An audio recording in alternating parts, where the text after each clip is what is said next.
in our university there is a long-standing tradition to focus on language training on non-language students, as I have already mentioned. Since the very beginning, in 1961, the university launched a professional conversion course on LSP and specialized translation for students of all major fields of education the university provides. Thus, our students, never mind whether they are future engineers or economists, have an opportunity to get diploma of translator as a plus to the diploma of bachelor specialist in his or her major field. And on average, up to now, more than 30 and up to 40% of the faculty or institute or academy, we have all these forms of structures, graduates are awarded this qualification.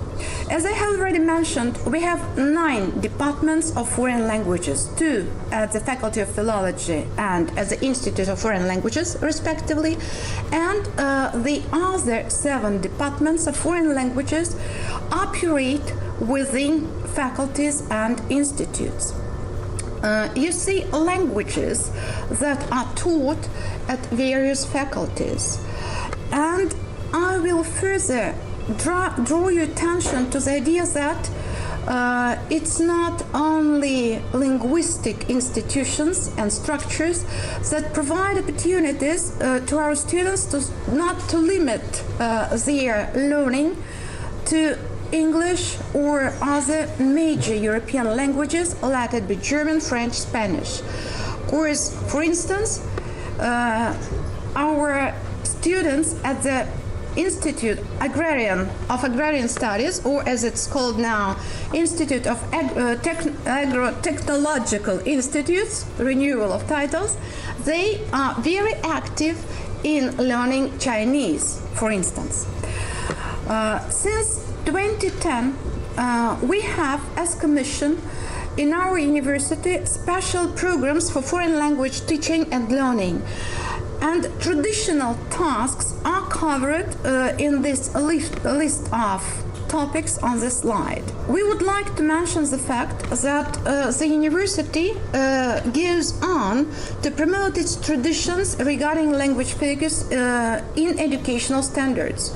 In 2012, under the Russian Federation President's decree, RUDN has got the right to run its own standards on educational programs. And you see the information that these standards set in regard to foreign languages. 20 credits for bachelor's degree during 7 semesters of studies, of training on bachelor programs, regardless of the field of studies. As for master's programs, 4 hours per week for 3 semesters in all areas of studies for all students, again, never mind what field of studies they have chosen. We should underline that first ideas to this regarding this plan appeared in 2012, but the system started to operate in full since 2015. And now, after this very brief summary of what we traditionally have at our university, let me turn to the topic regarding the influence of 5 to 100 project on our language issues. We should say that this project has changed both focus and priorities regarding language education for non-language students. First, it is due to the fact that RUDN is a comprehensive university. We combine sciences and humanities. Thus, particular attention should be laid to non-language students. And even more, we turn to develop a new kind of program. It's not a program for teaching or learning foreign languages in a comprehensive university, but several years ago, our University Academic Council adopted the program that aims to develop multilingual research and education environment during the next 4 years within the context of 5 to 100 project. We understand that this kind of program brings new quality of tasks and, of course, activities. The first trend is our move from teaching to learning. We do understand that language training means to a considerable extent learning and training in the classroom. Nonetheless, ICT ideas provide new opportunities for students' self-studies and independent learning. So we plan to renew educational aids for foreign language training programs on over 60 specialties. Up to now, there are about 20 to 30% of new courses, new materials that we have developed.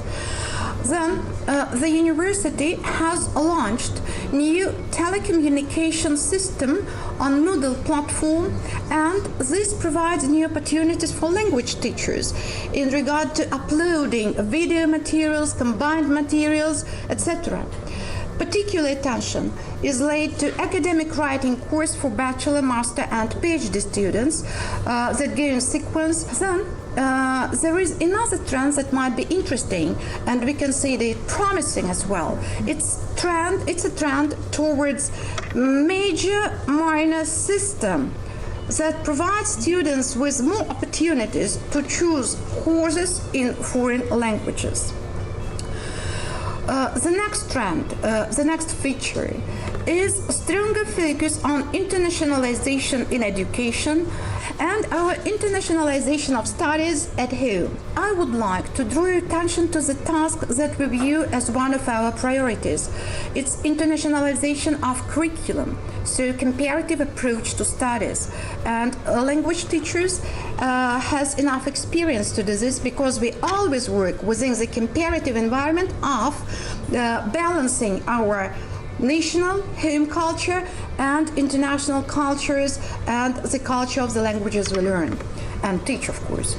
Integration of national and international data in foreign languages regarding subjects that students study for their future professional activities. Students' participation and enhancement of student participation in webinars in foreign languages, provided in foreign languages. Of course, we expect more native speaker teachers in the classroom, and in this case, we hope to deal both with postdocs that are invited from foreign universities and to work with those teachers who are already here in Moscow working for different communities and structures, organizations. Besides, we provide we have already got such experience, we have already elaborated some courses, and we provide students with opportunities to choose courses in foreign languages. These are not language courses. These are courses in math, for instance, in chemistry, etc. Of course, there are some challenges. Of course, students have a different level of language mastery, and the teacher has to adapt materials for students with different capacities. But our colleagues hope they will cope with this, and they provide special vocabulary, special vocabulary list, special glossaries, etc. Of course, students' participation in academic events in foreign languages outside the classroom is another opportunity. Within international conferences where students have an opportunity, conferences that are held at our university, and students have an opportunity first to listen to speakers regarding their future profession, but speaking in a foreign language, they have an opportunity to start direct communication with professionals regarding particular fields of studies, etc., etc. The next idea is to integrate research into education program activities. In other words, it's trend towards a research-intensive curriculum on foreign language disciplines. It covers everything: assignments, materials, pathways for communicative behavior both in the classroom and outside the classroom, and of course teaching strategies and tactics as well. Further, I would like to point out that we pay particular attention to integration of formal and non-formal foreign language learning. I have already mentioned that students' extracurricular activities in foreign languages has always been for us a kind of zest to attract more students, to engage more students in language learning. But today we think, we speak, and we try to pay particular focus on students' research and quasi-professional activities in foreign languages. New major trajectories regarding non-formal learning of foreign languages include research projects, students' papers, publications, competitions and contests in foreign languages, not regarding language Olympiads, but professional contests for future specialists in different fields. We should say that this kind of approach may identify possible ways to motivate students to participate in non-formal learning in foreign languages. First, according to our evaluation and assessment system, students get additional scores and it's a plus for them anyway. Second, while participating in professional, quasi-professional contests in foreign languages, in Olympiads as well, in various conferences in foreign languages, but not on language issues, students get certificates, thus contributing to their future CV for professional purposes, for employers, etc. And through these activities, students understand that they get external evaluation of their language mastery, of their professional competence, of overall activities in the foreign languages. And our experience reveals that it's a rather promising way to enhance students' interest in foreign languages for professional purposes. As I have already mentioned, we do not set limits for students regarding language choice. We understand that within the internationalization of all fields of our modern world, of our international, let us say, community, the mass engagement of non-language students in foreign language learning is one of our priorities. But we do know that language training is an activity that requires financial support. Language learning requires money from students to teachers, for facilities, etc. In this case, I understand that it's not the question of a language, it's a question of administrative issues, but I put on this slide some steps that let our students learn foreign languages under specialized programs with the total workload of over 1,000 hours. Let me be precise, 1,500 hours. It's the total workload of our LSP and specialized translation program. And now the university has established the following policies in this field. It's affordable price for the course. It's 20% discount if a student wants to learn a second language on this program.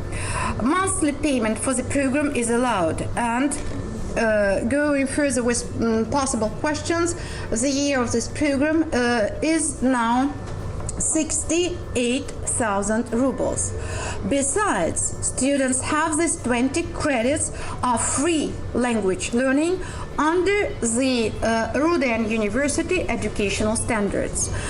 Moreover, since 2016, the specialized course on language and translation is free for students who enroll on humanities with the unified state exam scores equal to 270, and as for sciences, the limit the threshold is 240 scores. Moreover, Since this year, the university has already issued a special order. Since this year, this course, in addition to free 20 credits of foreign languages disciplines, is free for students who enroll on RUDN major programs that are recognized and have the status of RUDN priority areas. You see that this scheme covers over 60 bachelor programs in sciences, IT, engineering, ecology, etc. Moreover, and maybe finally, RUDN pays for international certification exams for fourth-year students of this LSP and translation program. It's free for them. The university pays for the students' exam. Of course, another trend is information dissemination. It's promotion of our language training experience, practices, opportunities. That's why we advertise actively through mass media, in the internet. We collect special information about our alumni, I mean this translation program alumni, about their success stories through different job placement.